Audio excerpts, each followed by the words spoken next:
Hi again, everyone. Pastor Brandon here. So grateful that you've tuned in to this video that we're providing for you, one in a continued series of resources to help people try and navigate life in a coronavirus world. And for this video, we are joined by CAMILLE ANDRESS. CAMILLE is one of the counselors at Whitestone Resources here in Lake County. CAMILLE, thanks for setting aside the time to talk with us today.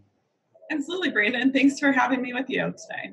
Well, let's just start out by talking in a broad sense. We have heard a lot, certainly, about the COVID-19 outbreak. It has been consuming so much of the news in our lives, the physical challenges that this presents, the financial and economic challenges. But it seems like the virus outbreak has also highlighted a number of mental health concerns that people have as well.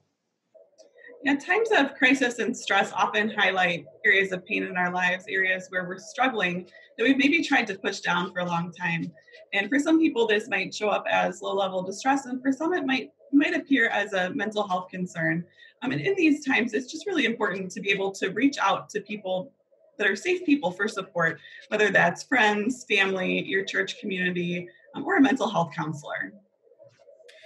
One of the things that the virus has done for all of us is it's created all sorts of things that are out of people's control. And for a lot of us, that can be scary.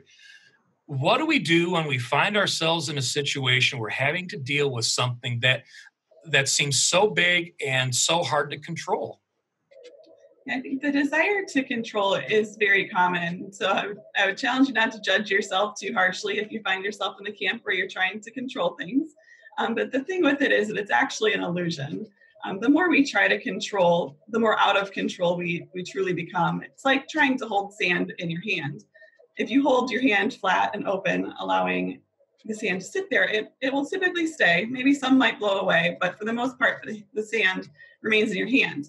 However, if you clench your hand, holding on to control, the sand quickly flees.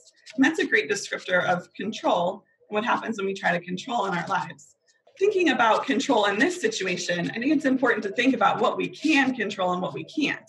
So we can't control our surroundings, and we can't control the actions of others.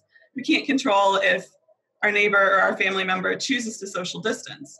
The things that we can control are the things to focus on. We can control if we choose to turn to the Lord in our distress, if we choose to look to gratitude, if we choose to turn off the news when we see it's heightening our anxiety.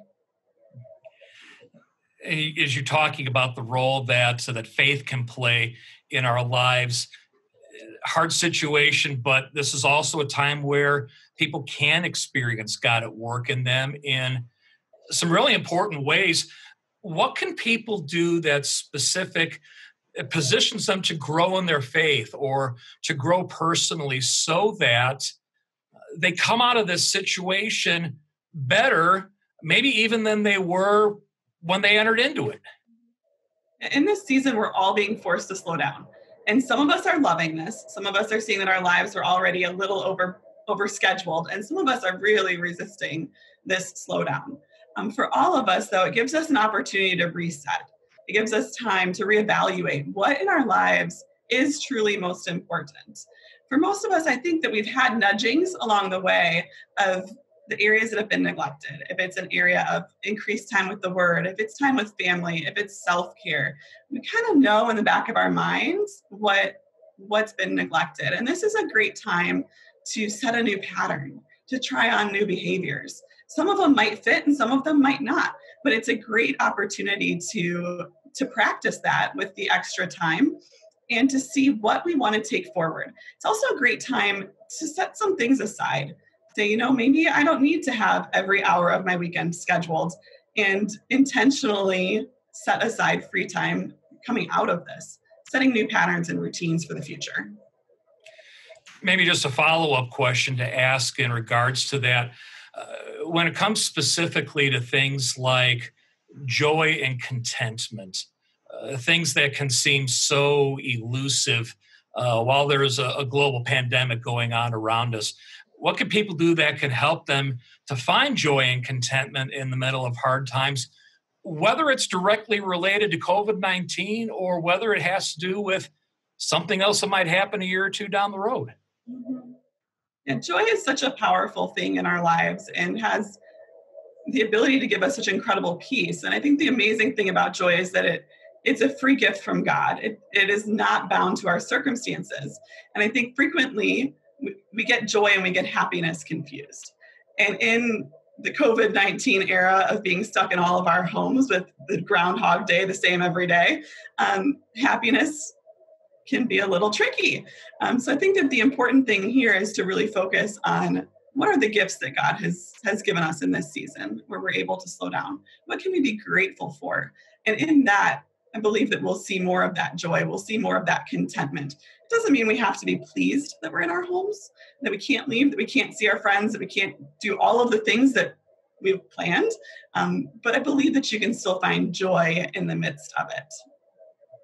We'll give you one final question, then we'll let you go. What are some of the best ways that people right now can encourage others? How can people help others to find hope right now? How can we come alongside of people and be encouragers and hope givers and hope bringers?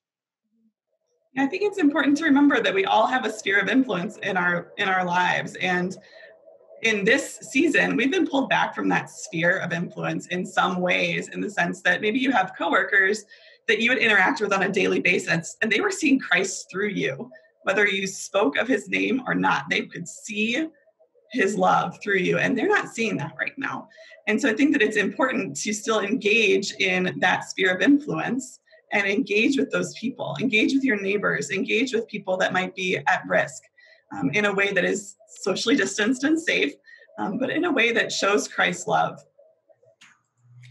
Well, Camille, thanks for taking the time to share with us today, and thanks to all of you for watching this. If you know of someone who could be encouraged by this video, we'd encourage you to pass it along and share it with others. We have additional resources available on our church's website, vcgurnee.org. Feel free to log on and see what other things we have available that will help you, and not just when it comes to issues of mental health, but so many other things that will help us to navigate life in the middle of the challenges that we're finding and to experience God's best for us in the middle of this. For Camille Andress, Pastor Brandon Smith, thanks for watching, and we'll see you again next time.